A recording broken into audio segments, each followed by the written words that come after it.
گولڈی ہمیشہ کی طرح اپنے کھیت پر کام کر رہی تھی۔ تبھی وہاں چالاک طوطا آ جاتا ہے اور کہتا ہے، گولڈی تم کیا کر رہی ہو؟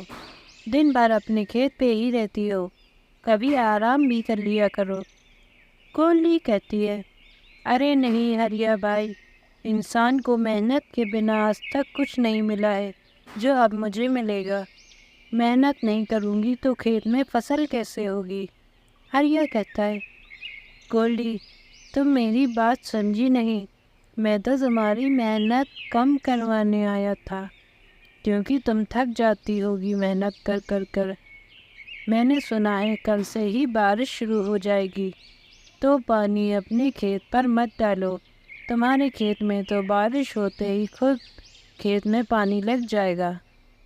گولڈی کہتی ہے، مجھے تو نہیں لگ رہا ہریا کہ اب بارش ہوگی، بارش کا موسم تو کب کا جا چکا، اب سردی کا موسم شروع ہونے والا ہے۔ اب تم جاؤ، مجھے اپنا کام کرنے دو۔ ہریا چلا جاتا ہے اور گوری کے کھیت میں پہنچ جاتا ہے اور کہتا ہے، سنا ہے گوری تم آج کل بہت محنت کر رہی ہو اپنے کھیت پر۔ گوری کہتی ہے، محنت کرنا کون چاہتا ہے، مجبوراً کرنی پڑتی ہے، کھیت میں پانی لگانے میں تو سب سے زیادہ محنت لگتی ہے۔ ہریا کہتا ہے، اب تمہیں محنت کرنے کی کوئی ضرورت نہیں ہے گوری، میں نے سنا ہے کل سے بارش شروع ہونے والی ہے، تم اپنے کھیت فالتو میں ہی محنت مت کرو، جب بارش ہوگی تو تمہارے کھیت میں خود بخود پانی لگ ہی جائے گا۔ گوری کہتی ہے، ارے واہ ہریا، کتنا اچھا آئیڈیا دیا ہے تم نے، اب تو مجھے محنت بھی نہیں کرنی پڑے گی۔ گوری ہریا کی بات مان لیتی ہے۔ وہی 1 مہینے بعد گولڈی کے کھیت میں ہری ہری فصل تیار ہو گئی تھی۔ گولڈی کہتی ہے، اچھا ہوا میں نے ہریا کی بات نہیں مانی اور اپنی محنت کرتی رہی، اگر اس کی بات مانتی تو آج یہ فصل نہ ہوتی۔ وہیں گوری کی تو فصل ہی نہیں نکلی تھی۔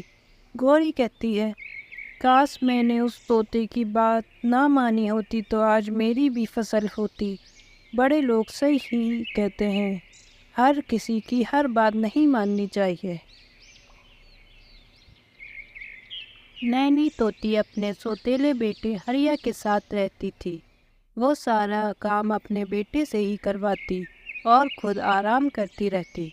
لوسی ہریا سے کہتی ہے، تم آج کل بہت کام چور ہو گئے ہو، کام چھوڑ کر بھاگ جاتے ہو، چلو جلدی سے برتن دھو جو تم نے آج دھوئے نہیں ہیں۔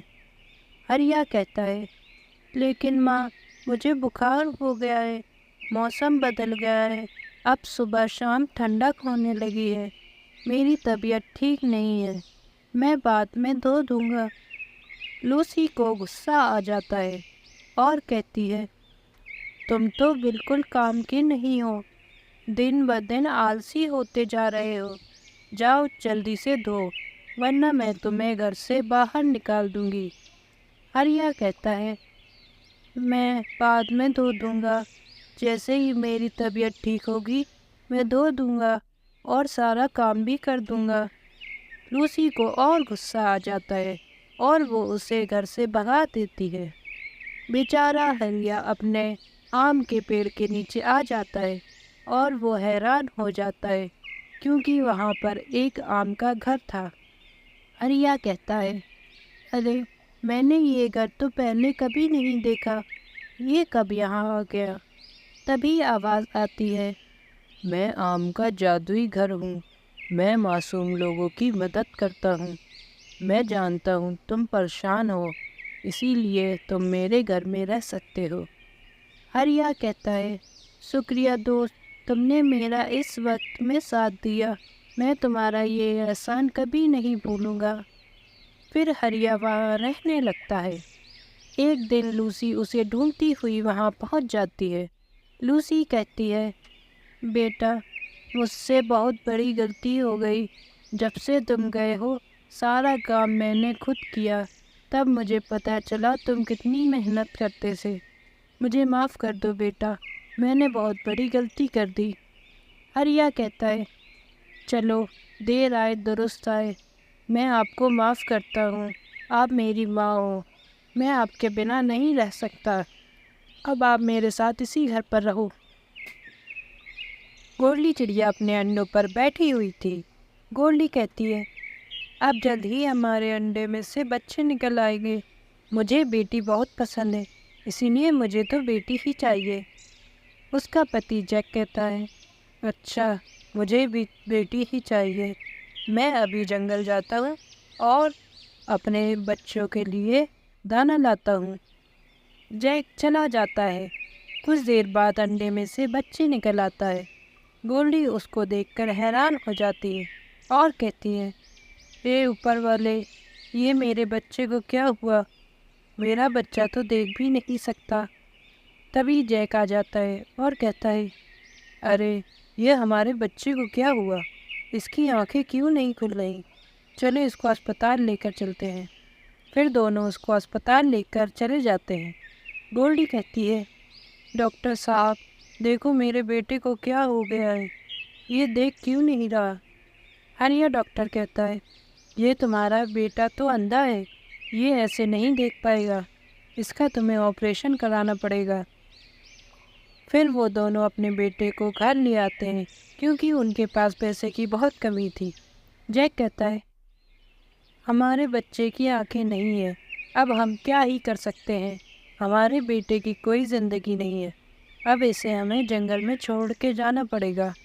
گولڈی کہتی ہے، نہیں، میرے بیٹے کو کہیں نہیں چھوڑنا، میں اس کو اپنے ساتھ ہی رکھوں گی۔ پھر جب ایک دن گولڈی کہیں گئی ہوتی ہے تو جیک اپنے بیٹے کو لے کر ایک پیڑ کے نیچے چھوڑ آتا ہے۔ کچھ دیر بعد اس کے اوپر کالو اور گوری کی نظر پڑتی ہے۔ گوری کہتی ہے، دیکھو کالو، اس بیچارے بچے کو سنسان جنگل میں کون چھوڑ گیا ہے؟ اسے تو یہاں جنگلی جانور کھا جائیں گے، ہم اس کو اپنے ساتھ لے چلتے ہیں، ویسے بھی ہمارے بچے نہیں ہیں۔ پھر وہ اسے اپنے گھر لے آتے ہیں اور اس کا علاج کرواتے ہیں۔ اور ایک دن بچہ گوری کے ساتھ گھوم رہا تھا، تبھی اسے جیک دیکھ لیتا ہے اور پہچان جاتا ہے۔ جیک کہتا ہے، میرے بیٹے کو کہاں لے کر گھوم رہی ہے گوری؟ یہ میرا بیٹا ہے، مجھے میرا بیٹا واپس دو۔ گوری کہتی ہے، بھاگ جا یہاں سے چڑیا، تو نے تو اپنے بچے کو جنگل میں چھوڑ آیا تھا، اب یہ میرا بیٹا ہے، اسے میں نہیں دوں گی۔ پھر بیٹے کو لے کر چلی جاتی ہے۔ اس کا بیٹا گوری سے پوچھتا ہے، ماں آپ نے مجھے گود لیا ہے، مجھے اپنی دوسری ماں سے ایک بار ملنا ہے، کیا آپ مجھے ان سے ملاؤ گی؟ گوری ہاں کہہ دیتی ہے اور گولڈی کو بلا دیتی ہے۔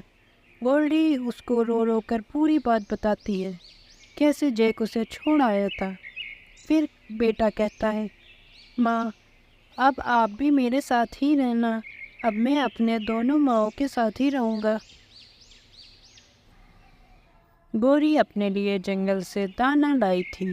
گوری کہتی ہے، آج تو بہت تھک گئی، آج تو گرمی میں بہت محنت کرنی پڑی، تب جا کر اتنا سا دانا ملا، اب گھر جا کر جلدی سے بناتی ہوں۔ تبھی وہاں گوری آ جاتی ہے۔ گوری کہتی ہے، اے چڑیا، آج کیا لائی ہے؟ جنگل سے لگتا ہے بہت محنت کی ہے، اب چل جلدی سے یہ دانا مجھے دے دے۔ گولڈی کہتی ہے، ارے میں اتنی محنت سے یہ دانا لے کر آئی ہوں، میں تمہیں دانا نہیں دوں گی، تم خود جا کر لے آؤ۔ گوری کہتی ہے، میں تم سے پوچھ نہیں رہی، بتا رہی ہوں۔ اتنا کہہ کر گوری اس کا دانا چھین کر اڑ جاتی ہے۔ وہیں مٹھو طوطا ایک امرود لیے بیٹھا تھا۔ مٹھو کہتا ہے، آج تو میری تو پارٹی ہو گئی، کتنا بڑھیا میٹھا امرود ملا ہے، میں تو توڑا توڑا کر کے کئی دن تک یہ کھاؤں گا، بڑا مزہ آئے گا مجھے۔ تبھی وہاں گوری آ جاتی ہے اور کہتی ہے، واہ طوطے، آج کا امرود تو دیکھنے میں ہی بڑا میٹھا لگ رہا ہے، یہ کھانے میں تو بہت مزہ آئے گا۔ یہ کہہ کر گوری اس کا امرود بھی لے کر بھاگ جاتی ہے۔ پھر گولڈی طوطے کے پاس پہنچتی ہے اور کہتی ہے، میں نے دیکھا طوطے بھیا، کیسے یہ گوری آپ کا کھانا لے گئی، اس نے میرا بھی کھانا چرایا ہے، ہمیں مل کر اس کا علاج کرنا پڑے گا۔ طوطا کہتا ہے صحیح کہہ رہی ہو گولڈی، ہمیں اکیلے اکیلے یہ چکمہ دے کر چلی جاتی ہے، ہم دونوں مل کر اس کو سبق سکھائیں گے۔ میرے پاس ڈنڈے رکھے ہیں، چلو ایک ڈنڈا تم لو اور ایک ڈنڈا میں لیتا ہوں اور گوری کے گھر چل کر اس کا علاج کرتے ہیں۔ پھر دونوں اس کے گھر پہنچ جاتے ہیں اور گوری کے اوپر حملہ کر دیتے ہیں اور بھاگ جاتے ہیں۔ گوری کہتی ہے مار ڈالا، مجھے تو میرے پنکھ بھی توڑ دیے، اب تو ان سے بچ کر رہنا پڑے گا۔